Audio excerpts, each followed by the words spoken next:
This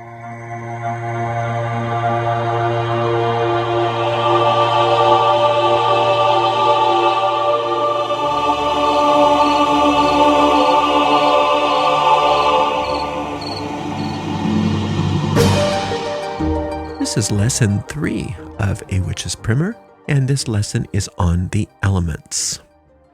Empedocles was a Greek philosopher who first introduced the idea of the 4 classical elements. And the 4 classical elements have been part of magic for a long time. And even though the scientists have moved away from the 4 classical elements, we still use them because they make a lot of sense magically, and most of the craft uses and works with the 4 classical elements. The philosophy of that is that the physical universe consists of 4 elements: fire, water, air, and earth. And these elements are found in various forms and combinations everywhere we go. Frequently in the craft, we use a pentagram as a symbol to represent the balance of these elements in our work. The top point of the pentagram represents spirit, which is eternal and the source of all the other elements. The upper left point of the pentagram represents air, the lower left, earth, the upper right, water, and the lower right, fire. The pentagram also represents a human being when standing with their arms open and their feet apart. Therefore, we consider the pentagram as a symbol of humanity. Let's take a closer look at what makes up a human being. First and foremost, there is the element of spirit. All of humanity is connected to one spiritual source, transcending language and religion. In the purest cosmological sense, we are all the same beings. To gain individuality, we have personalities and bodies. However, it's important to remember that these egos, these personalities, these separate identities are not actually real in the purest sense. We are truly one. But for the purpose of relationships, learning, growth, and experiencing infinite possibilities, we are born into a world of separation. This is a 3-dimensional world. And in this 3-dimensional experience, we believe in a structured world with finite and mortal limitations, reinforced by these 4 elements. As students of magic, it's important to understand that the structures within our 3-dimensional experience are illusory, are a product of our consciousness. This understanding allows us to alter our environment by altering our minds. We call this magic. The symbol of the pentagram represents the freedom that we have as humans to choose the conditions in our world.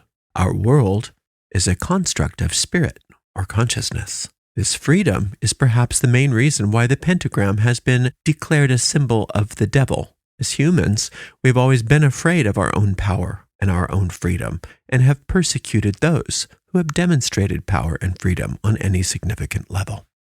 But let's explore how many in the craft perceive each of these elements. First, we have fire. Fire represents anything hot and active, including body temperature, flames, energy, nerve impulses. The primary symbol of fire is willpower. A witch's will is a highly developed tool, especially after training it. Think of a flashlight as being our will before we've trained it, and a laser as being our will after we've trained it. Remember that we discussed how all of humanity is connected and originates from the same spiritual source, so there must be some sort of divine will. Most witches refer to this as the goddess and or the god. And I look at that as the great rite, the union and integration of the goddess and the god. You can think of the god and goddess, if that's something that's important as a symbol to you, as being like a battery or a magnet. Goddess pole and a god pole, but they're one. You may choose to describe this creative source in a different way, and that's perfectly fine. There's no prescribed orthodoxy in the craft. There is no real theology. And however you choose to describe this creative source, it's wise to align your will with it rather than against it. Otherwise, your magic is not as effective because you're pushing up against something that's more powerful than your own individual will. Some people ask questions like, if I give my will over to the goddess, what if she wants me to work in a sewer instead of writing my novels?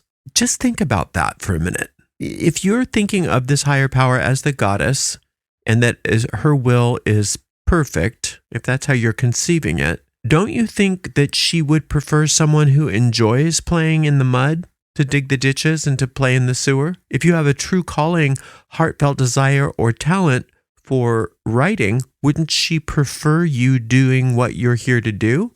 If you have a true calling, if you have a heartfelt desire, she would have placed it there within you for you to follow.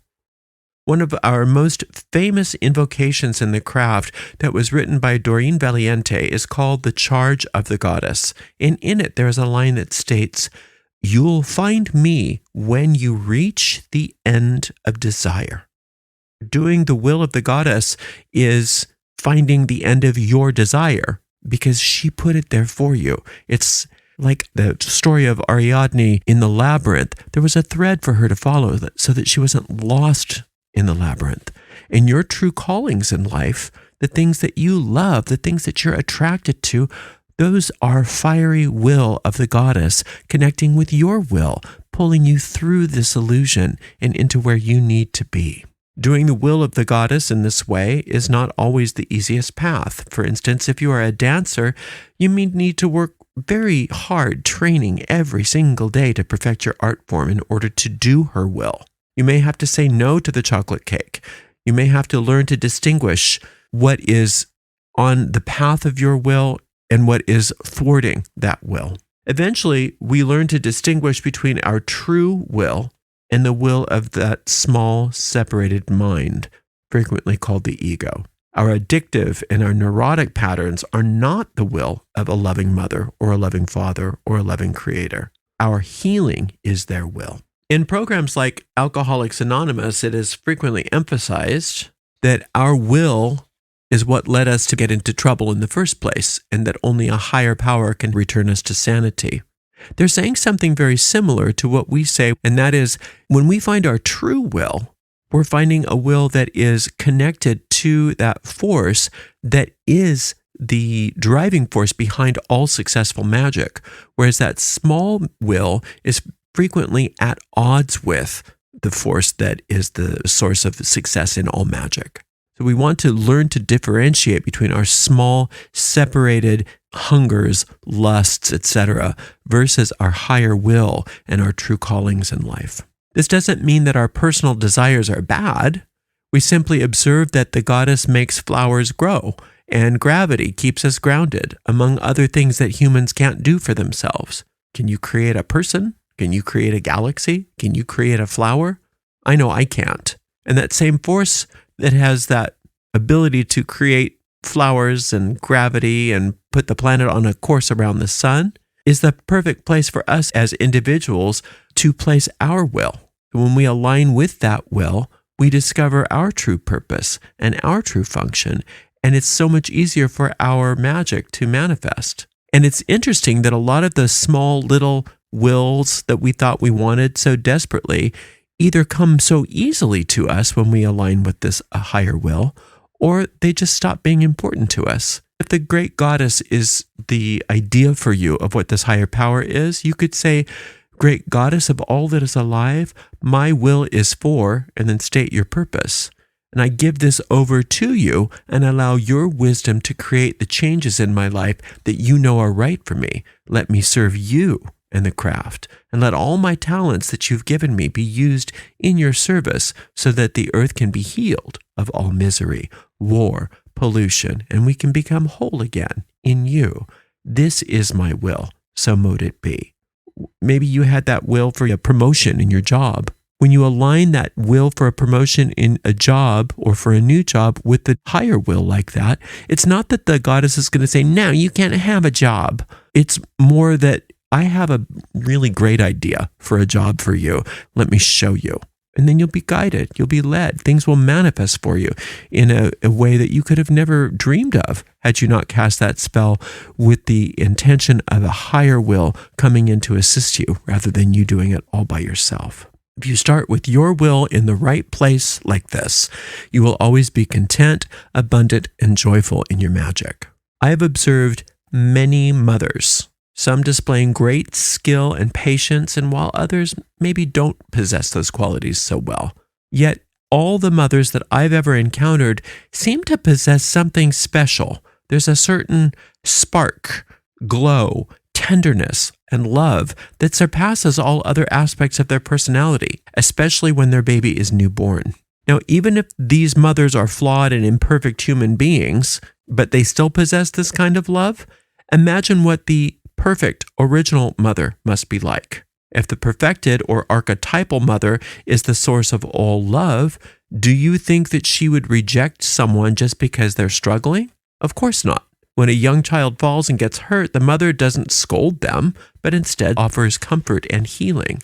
The goddess never abandons us. It is we who turn our backs away from her. She's always nurturing the growth of flowers. We're busy with our concrete that we pour over them. So let us watch how those flowers still can come up through the concrete and align our will with hers.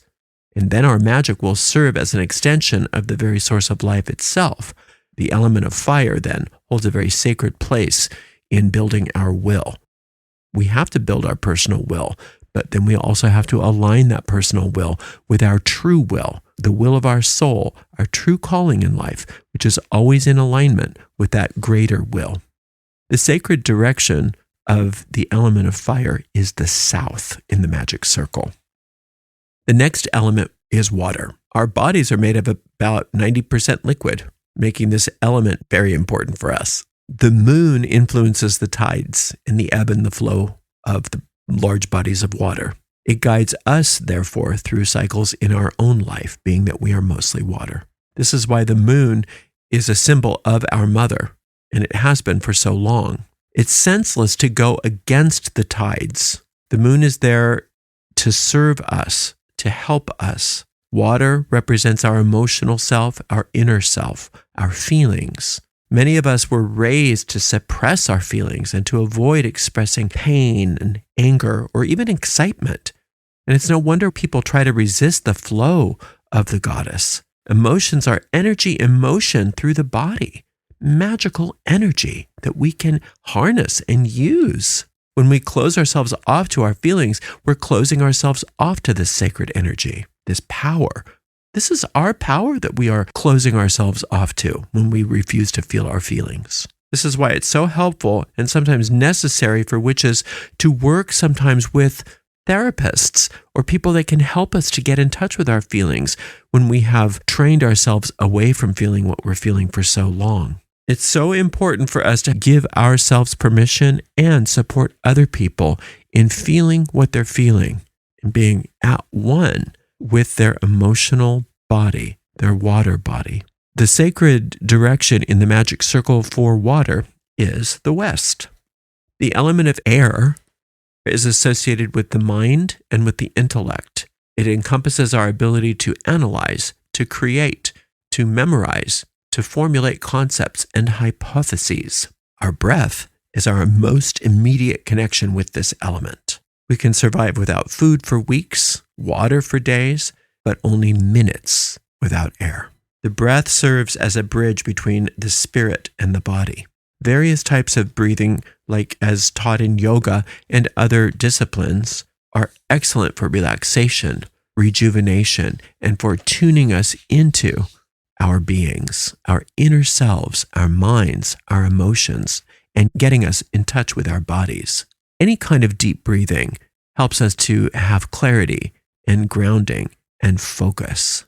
Through breathing, we not only take in air, but prana, or life force, which sustains us not only physically, but spiritually. In magic, we recognize that all thought is creative, but thought being creative in a magical context really is referring to the execution of our will through a balance of all four elements. But air represents the mind, the intellect, and the capacity for verbal expressions and cognition. The ideas are then fueled by the will of fire, leading to an emotional desire to manifest the desired outcome, water.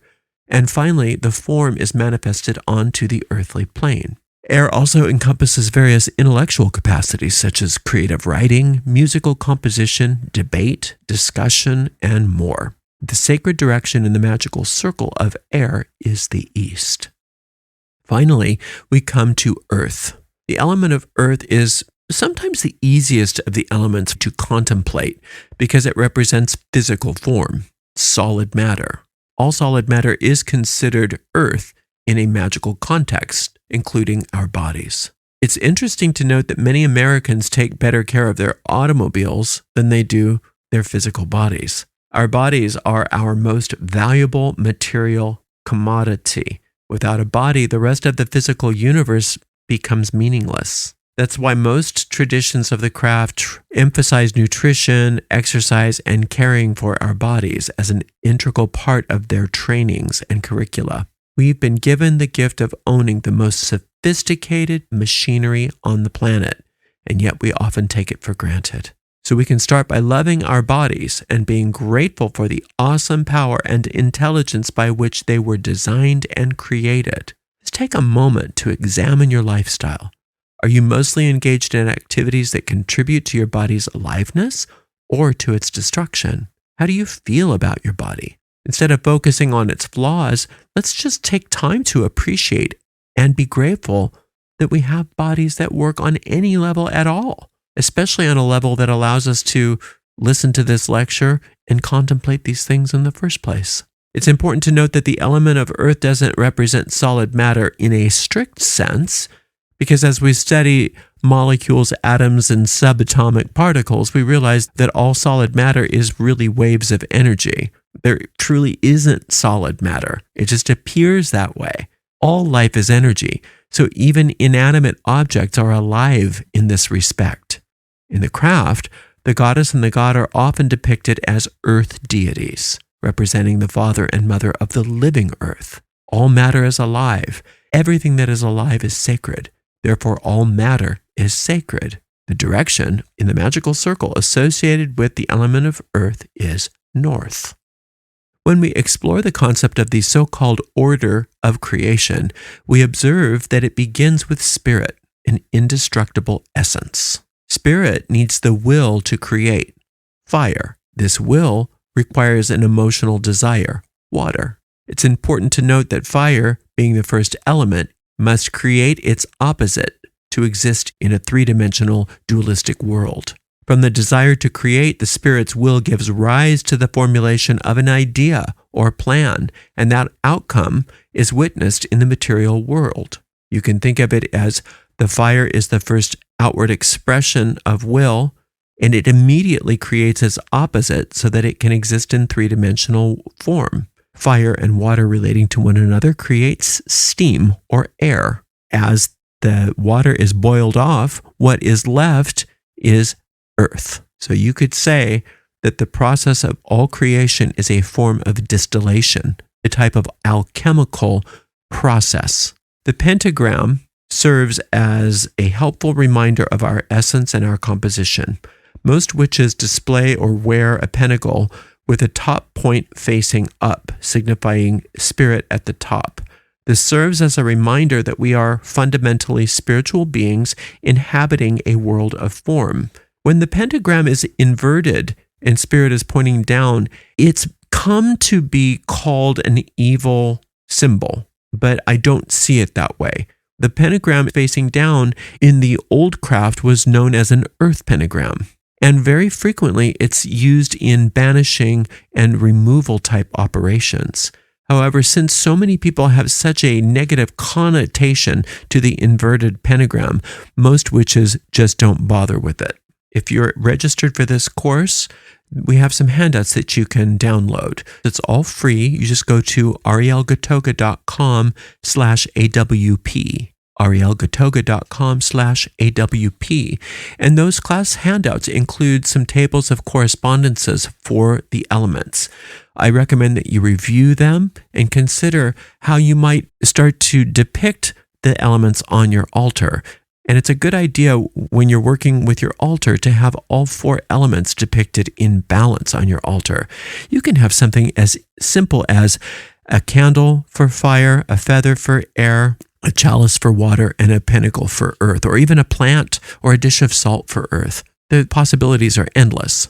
If you have to have your altar set up in a place where it needs to be somewhat discreet, you can have those elements out and nobody has to know what they are representing. You don't have to make it super obvious. However, if you're in a place where you can have your altar be any way you want it to be, you can go all out if you feel like it.